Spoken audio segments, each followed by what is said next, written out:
हमारे साथ लखवीर सिंह शेखावत है ओमैक्स सोसाइटी से लाइव, जहां पर ये जो गालीबाज नेता है इसका आतंक फैला हुआ था। राहत की सांस ली है लोगों ने। लखवीर, सुनने में आ रहा है कि महिलाएं बड़ी खुश हैं, लोगों ने मिठाइयां बांटी हैं आपस में।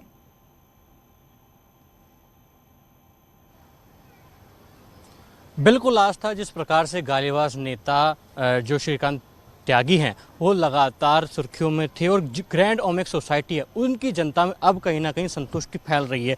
तमाम जो लोग हैं वो अब घरों से बाहर निकल रहे हैं, उनसे बातचीत भी करेंगे किस प्रकार से अब संतुष्ट हैं, क्योंकि कार्रवाई वाकई में ऐतिहासिक है और जिस प्रकार से उत्तर प्रदेश सरकार ने और नोएडा पुलिस ने जो कार्रवाई की है उससे जानेंगे।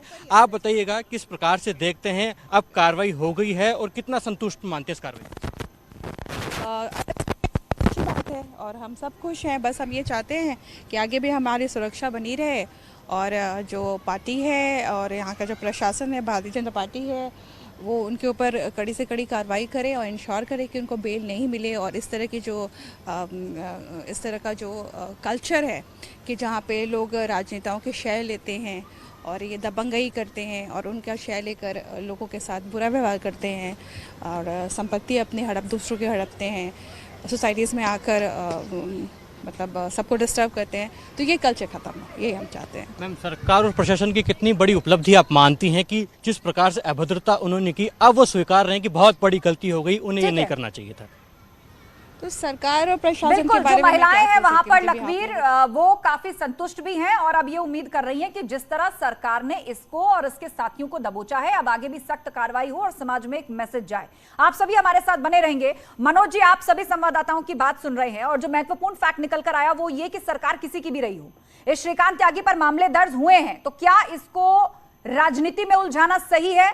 किसी एक पार्टी पर दोषारोपण करना सही है, चाहे वो आप हो या भाजपा हो? ये सवाल भाजपा से भी होगा। पहले मनोज यादव और उसके बाद हम ए.के. जैन जी का रुख करेंगे। मनोज यादव 20 सेकंड। नहीं आस्था, बिल्कुल आपकी निष्ठा के प्रति बहुत, और आपका जो निष्ठावान सवाल है, किसी भी अपराधी के प्रति जो न्याय के तहत जो हो सकता है कड़ी से कड़ी कार्रवाई होनी चाहिए। लेकिन भारतीय जनता पार्टी का ये पोषित गुंडा है। और आपके संज्ञान हेतु बता दें, 2022 में अभी ये मोदी नगर से, और मोदी नगर में भी इसने एक कोठी कब्जा की हुई है, उसकी तमाम सारी फोटो है और भारतीय जनता पार्टी से ये टिकट के लिए आवेदन किया हुआ था। चूंकि भारतीय जनता पार्टी देश में ऐसी पार्टी है जो अपने कहे गए तथ्यों पर, इसके शीर्ष नेता भी, जैसे नरेंद्र मोदी जी पहले कहते थे कि रुपया गिरता है तो देश की साख गिरती है, अब रुपया गिर के कहां चला गया, अब एक बार बोलते नहीं है। महंगाई अच्छे दिन ला रहे थे, आज महंगाई कहां है उस पर एक बार भी नहीं बोलते हैं। आज देश की आर्थिक हालात क्या है आप भी देख रहे हैं, हम भी देख रहे हैं। वो 2 करोड़ रोजगार की बात करते हैं और भारतीय जनता पार्टी ने स्वयं देश के सदन में बताया कि विगत 8 सालों में 22 करोड़ लोगों ने रोजगार मांगा। महंगाई बेरोजगारी की आप बात कर रहे हैं, उसके साथ साथ अपराध की भी बात हम करें, अपराधी की भी हम बात करें जो हमारा विषय है। 5 सेकंड खत्म कीजिए क्योंकि मुझे आगे गेस्ट को भी टाइम देना। आस्था खत्म। आस्था, अरे सुनेंगी आस्था, सुन लीजिए। और जो उस बहन के साथ हुआ है, जो उसका कैरेक्टर एसेसिनेशन इस गुंडे ने किया है, और इसके बाद इसका मन कितना बड़ा हुआ था कि इसने और अपने गुंडों को भेज दिया। तो ये भारतीय जनता पार्टी के जो शीर्ष नेतृत्व से लेकर लोकल, इसकी फोटो योगी आदित्यनाथ जी तक के साथ है। ठीक है मनोज, और आप सोचिए, आपने अपनी बात रख ली, बात आ गई आपकी कि जिस तरह एक महिला के साथ उसने अभद्र व्यवहार किया, बाद में कैरेक्टर एसेसिनेशन किया, और आज वही महिलाएं सोसाइटी की मिठाई बांट रही हैं और कह रही हैं कि सरकार ने जो कार्रवाई की है, जो साम्राज्य इसने ओमैक्स में बना रखा था, जिस आलीशान दबंगई के महल में ये रहता था, उस सबको ध्वस्त होते देखकर वहां की महिलाओं ने ना राहत की सांस ली है बल्कि मिठाइयां भी बांटी है। हमारे साथ ए.के. जैन जी जुड़े हुए, पूर्व डीजीपी। ए.के. जैन जी, इस तरह के जो लोग होते हैं वो आदतन आपराधिक प्रवृत्ति की होते हैं, सरकारें आती हैं जाती हैं, लेकिन इनकी दबंगई क्यों चलती रहती है? क्या इस पर पार्टी पॉलिटिक्स करना सही है? नहीं, मेरा तो मानना है कि शुद्ध मेरिट के ऊपर केस को देखा जाना चाहिए। इसमें इस व्यक्ति ने बहुत अभद्रता का परिचय दिया। एक महिला, मैं उनको दाद देना चाहूँगा कि वहाँ का कोई भी मेल सामने नहीं आया उस सोसाइटी का, न वहाँ की RWA सामने आई। उस महिला ने मोर्चा लिया और उसने कहा कि यहाँ पर आप पेड़ लगाकर इस एरिया को सेग्रीगेट नहीं करेंगे, इस पर कब्जा नहीं करेंगे।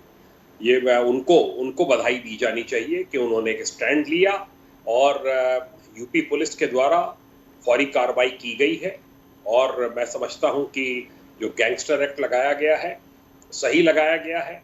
जो इसने घरों पे कब्जे कर रखे हैं, जो इसने अपना एक आतंक का साम्राज्य बना रखा है, उसके ऊपर भी अटैक किया जाना चाहिए और इसकी जो अवैध अर्जित संपत्तियां हैं वो भी जब्त की जानी चाहिए। अब समय आ गया है कि इसके खिलाफ कड़ी से कड़ी कार्रवाई हो। इसके खिलाफ कार्रवाई का एक संदेश उन सभी सोसाइटीज में रहने वाले गुंडों को जाएगा उत्तर प्रदेश में, जो कि अपने बाहुबल के आधार पर अपने साथ बाउंसर्स को लेकर चलते हैं, गनर लेकर चलते हैं और सोसाइटीज के लैंड के ऊपर, कॉमन एरिया के ऊपर कब्जा करते हैं। तो ये समय आ गया है और इस पर कड़ी कार्रवाई होनी चाहिए।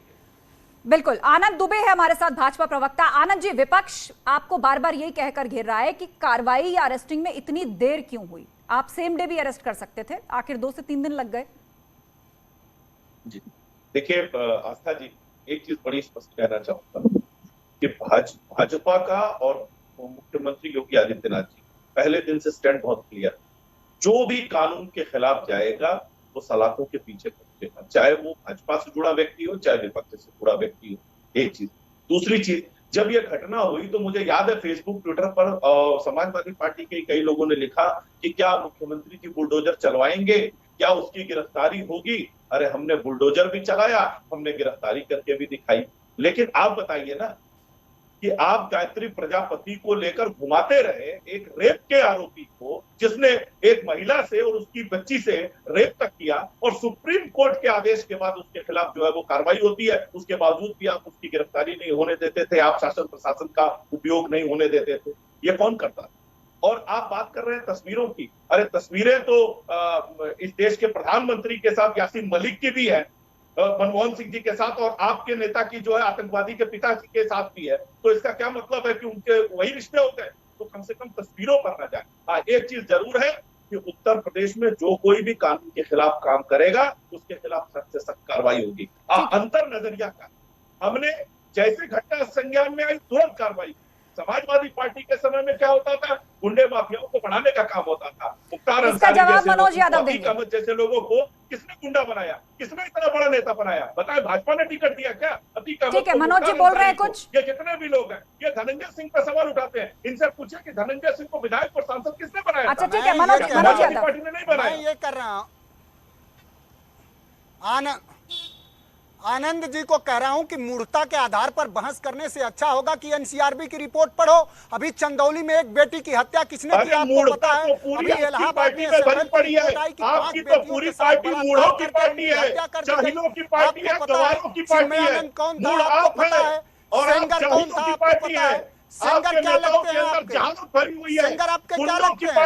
सेंगर आपके क्या लगते हैं? सेंगर के बचाव में भारतीय जनता पार्टी एक-एक करके रखिए दोनों अपनी बात। आप दोनों एक-एक करके अपनी बात रखिए। क्या कर रहे हैं आप लोग? सबसे ज्यादा चुनाव आप हार रहे हैं और हर बार यही आरोप लगा रहे हैं। अरे उत्तर प्रदेश की जनता देख रही है कि किसके शासन में लोग सुरक्षित है, किसके शासन में महिलाएं सुरक्षित है, बेटियां सुरक्षित है। आपके समय में मुलायम सिंह कहते थे बच्चे गलतियों क्या की है?